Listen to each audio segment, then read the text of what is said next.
अब हम देखेंगे BSc first year major botany का एनवायरमेंटल पॉल्यूशन या पर्यावरण प्रदूषण का water pollution chapter. Water pollution की आप तैयारी कैसे करेंगे? एग्जाम के हिसाब से एयर पॉल्यूशन और वाटर पॉल्यूशन बहुत इंपॉर्टेंट है।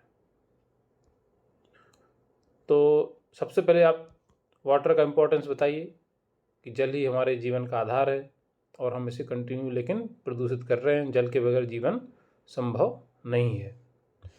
जल हमारी सभी ज़रूरतों के लिए आवश्यक है। जीवन बगैर जल के पॉसिबल नहीं है, लेकिन हम फिर भी समझते हुए भी नदियों, तालाबों, समुद्रों सभी को प्रदूषित कर रहे हैं और इसीलिए हर घर में फ़िल्टर लगे हुए हैं। तो हमें जल प्रदूषण में सबसे पहले उसकी डेफिनेशन देनी है। जल प्रदूषण क्या है? पानी में होने वाला अवांछित और हानिकारक पदार्थों का प्रवेश जिनसे मानव, पशु और पौधों के स्वास्थ्य के लिए दुष्प्रभाव पड़े। कहने का मतलब पानी का जो सामान्य संगठन होता है उसमें यदि कोई परिवर्तन होता है जिसके कारण वह पानी मनुष्यों के लिए और पशुओं और पौधों तक के लिए पीने योग्य नहीं रहता, उपयोग करने योग्य नहीं रहता, तो उसे हम वाटर पॉल्यूशन कहते हैं। फिर आता आपको देना है जल प्रदूषण के स्रोत। वाटर पॉल्यूशन होता किन किन कारणों से है? पहला तो है, सबसे जो प्रमुख है वो है हमारा औद्योगिक अपशिष्ट। ये नंबर 1 पर आता है।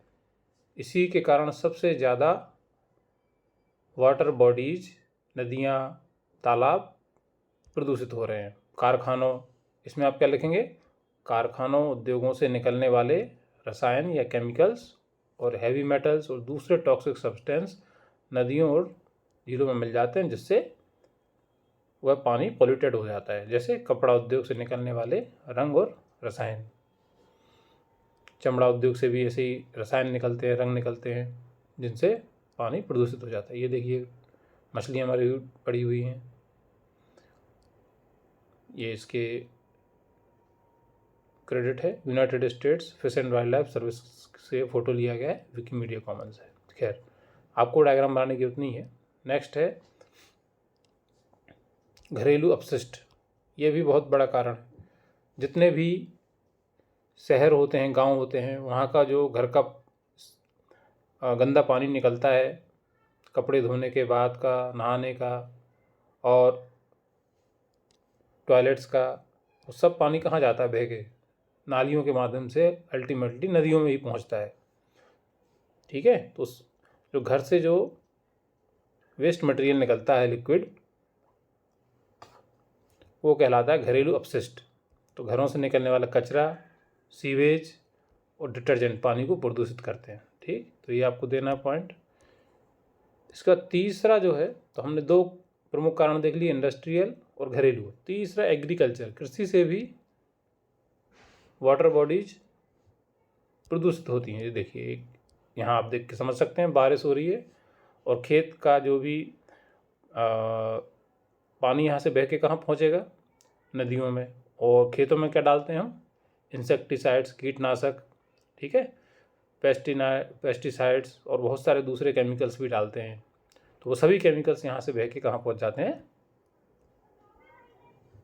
नदियों में और तालाबों में और अल्टीमेटली समुद्र में। उनमें मुख्य रूप से होते हैं नाइट्रेट। खेतों में जो केमिकल्स बह के नदियों में पहुँचेंगे उनमें नाइट्रेट, फॉस्फेट और कीटनाशक ये होते हैं। 3 कैटेगरी हो गई हमारे पॉल्यूटेंट्स की। ये जो फोटो हमने लिया है वो, ये उसका क्रेडिट है, किसने ये फ़ोटो दिया है, ठीक है, विकीमीडिया कॉमन से लिया था, ये आपको नहीं लिखना है। नेक्स्ट है ऑयल स्पिल्स। ये भी एक बहुत बड़ा समुद्रों में वाटर पॉल्यूशन का कारण है। समुद्रों में जो बड़े बड़े जहाज़ जाते हैं तो उनमें तेल का लीकेज हो जाता है, तो वो सी वाटर को प्रदूषित कर देता है। और जो समुद्री पक्षी होते हैं, समुद्री जीव होते हैं, उन पर इसका बुरा प्रभाव पड़ता है। खनन गतिविधियाँ, माइनिंग से भी निकलने वाली जो मेटल्स और रसायन होते हैं वो पानी को प्रदूषित करते हैं। एक यहाँ पर एक्स्ट्रा इन्फॉर्मेशन है, बायोलॉजिकल ऑक्सीजन डिमांड। इस पर शॉर्ट नोट वैसे तो नहीं आएगा, लेकिन आप इसको वाटर पॉल्यूशन में इंक्लूड कर सकते हैं यदि क्वेश्चन आता है तो। बीओडी क्या होती है? पानी में मौजूद ऑर्गेनिक मैटर के अपघटन के लिए आवश्यक ऑक्सीजन की मात्रा होती है। मतलब पानी में कितना गंदगी मिली हुई है, उस गंदगी के लिए जितनी गंदगी होगी उतना ही ऑक्सीजन आपको उसको डिकम्पोज करने के लिए ज़्यादा चाहिए। तो ज़्यादा बीओडी मतलब वाटर ज़्यादा पॉल्यूटेड। ये देखिए, उच्च बीओडी का मतलब है पानी में अधिक कार्बनिक पदार्थ और कम घुली हुई ऑक्सीजन, और यह जलीय जीवन के लिए हानिकारक है। कौन? ज़्यादा ऑर्गेनिक, ऑक्सीजन नहीं, जो ऑर्गेनिक मैटर ज़्यादा घुला हुआ है या बीओडी हम जिसे कहें, वो हानिकारक है, कि ज़्यादा बीओडी हानिकारक है। बीओडी पानी में कार्बनिक प्रदूषण को मापने का एक इंडिकेटर है। अब आपने दे दिए सोर्सेज ऑफ वाटर पॉल्यूशन, फिर आपको क्या देना है? अच्छा, ये जो पूरा मैटर है मैं इसकी लिंक डिस्क्रिप्शन बॉक्स में डाल दूंगा, तो वहाँ से आप ले सकते हैं। ह्यूमन हेल्थ पर क्या प्रभाव पड़ता है?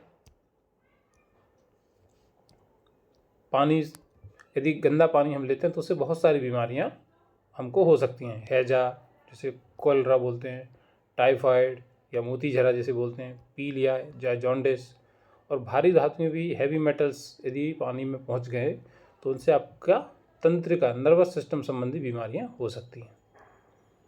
जलीय जीवन के लिए ये तो हो गए हम इंसानों पर प्रभाव। इसके बाद जलीय जीवन पर क्या प्रभाव पड़ता है वाटर पॉल्यूशन का, वो आप देंगे। मछलियों पर क्या प्रभाव है, पारिस्थितिक तंत्र पर क्या प्रभाव है, और एनवायरनमेंट, मिट्टी और वायु का प्रदूषण, जैव विविधता का नुकसान। जलीय जीव यदि खत्म होंगे तो जैव विविधता, ये जीवों की जो डाइवर्सिटी है वो कम हो जाती है। Standard set by pollution control board of India, भारतीयों के लिए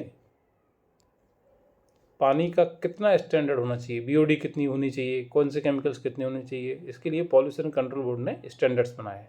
इनमें से एक बीओडी का स्टैंडर्ड आप याद रखिए, क्योंकि सबसे ज़्यादा यूज होता है। बीओडी जो है वाटर बॉडीज में 3 से कम होना चाहिए, 3 मिलीग्राम पर लीटर, ठीक है, बीओडी की मात्रा। ध्यान रखिए ये बीओडी है, डीओ नहीं है। डीओ होता है डिजॉल्व्ड ऑक्सीजन, उसकी मात्रा ज़्यादा होनी चाहिए। अब इसके बाद आप दीजिए कि जल प्रदूषण से कौन कौन से रोग होते हैं, यहाँ से आप देख सकते हैं। बैक्टीरिया, हैजा जो है वो विब्रियो कोलेरी बैक्टीरिया के कारण। 1-2 आप एग्जाम्पल दे दीजिए ऐसे, ठीक।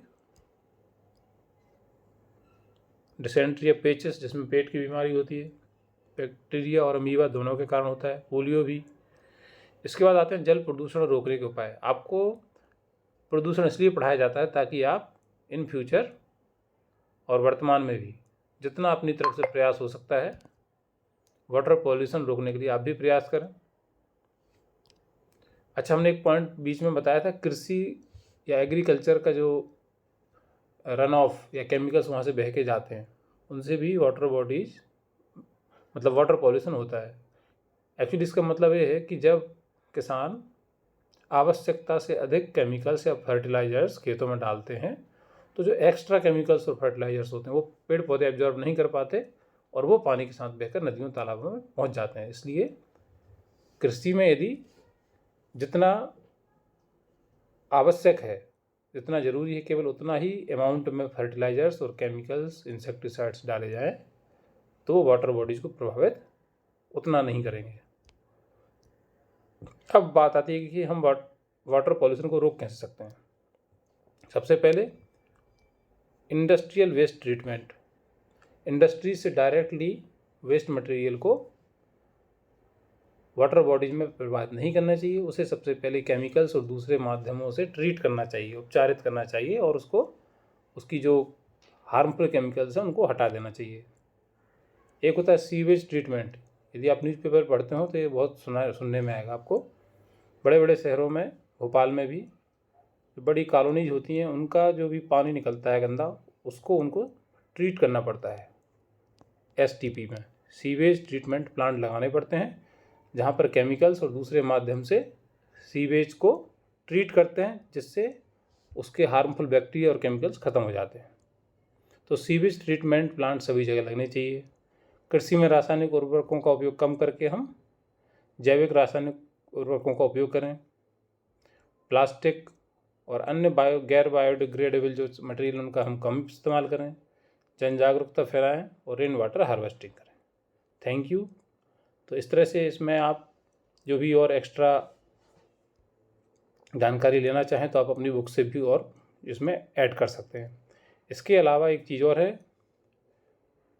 कि वाटर पॉल्यूशन का आप डायरेक्ट लाइव देख सकते हैं कि आपके यहाँ की वाटर बॉडीज़ में कितना पॉल्यूशन है। जैसे नर्मदा नदी में, ताप्ती नदी में, भोपाल के तालाब में। देखिए कहाँ से देखेंगे आप, पॉल्यूशन कंट्रोल बोर्ड की जो हमने आपको वेबसाइट एयर पॉल्यूशन में समझाई थी, वहीं पर वाटर क्वालिटी के स्टैंडर्ड्स भी होते हैं। जिसको देखना हो तो मैं भी दिखा देता हूँ। इसको हम इस विंडो को बंद करते हैं, क्रोम खोलिए, क्रोम में सर्च में जाइए और MPPCB Madhya Pradesh pollution control board ये टाइप कर दीजिए।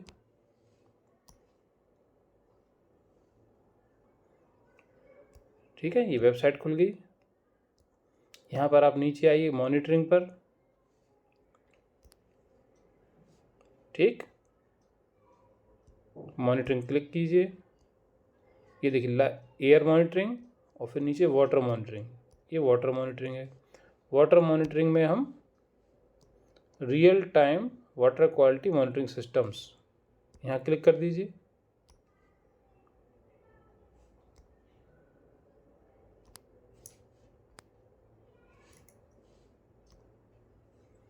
ये देखिए river water quality monitoring Amarkantak का दिख रहा है। यहाँ पर कितना BOD है, कितना COD है, कलर, ये देखिए जगह बदलती जाएगी। और यहाँ पर आप देख सकते हैं कि कितना pH, टेम्परेचर कितना है। शहर के नाम भी यहाँ से चेंज होते जाते हैं और आप देख सकते हैं। चलिए, और डिटेल्स आप इसको जब वेबसाइट सर्च करेंगे तो आप देख पाएंगे। Thank you. और नेक्स्ट टॉपिक देखेंगे।